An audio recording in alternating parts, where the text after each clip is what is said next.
প্রায় 4-5 মাস আগেই আমি ও আমার বাবা দুজনে মিলে আমাদের বাড়ি থেকে কিছুটা দূরে মাইতি নার্সারি থেকে এই আম গাছটা এনেছিলাম। এখন এতে মুকুল এসেছে, তারপর ধরবে আম। আর বুঝতেই পারছো, ছোট গাছ মানে এতে সাপোর্ট না দিলে ঝড় হলে বা এতে যখন আম ধরবে তার ভারে ডালটা ভেঙে যেতে পারে।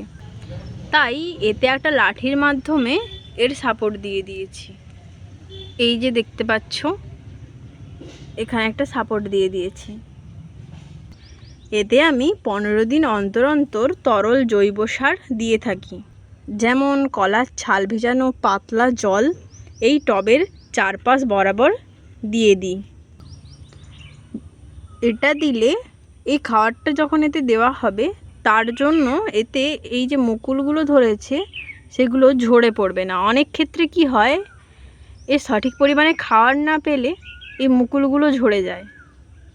আর একটা জিনিস লক্ষ্য রাখতে হবে, এই জয়েন্টের যে অংশটা রয়েছে এখান থেকে ডাল বেরোয়, এখান থেকে বা এর নিচে থেকে যদি কোনো ডাল বেরিয়ে থাকে তো সেগুলোকে আমাদেরকে ভেঙে ফেলে দিতে হবে, নাহলে সেই ডালগুলো গাছের জন্য ক্ষতিকারক। 1-1.5 মাস অন্তর অন্তর এতে খাবার দিতে হবে মাটি, কিছুটা পরিমাণ বালি, শিংকুচি গুঁড়ো ও 2 বছর পুরনো গোবর সার ভালোভাবে মিশিয়ে নিয়ে এর চারপাশের কিছুটা অংশ মাটিটা তুলে নেব। তারপর এতে দিয়ে আবার মাটিটা চাপা দিয়ে দেব।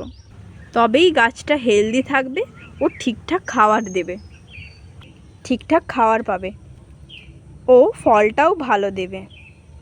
আমি এই গাছটাকে লাগানোর জন্য একটা বড় বালতি নিয়েছি, এর তলায় ফুটো রেখেছি।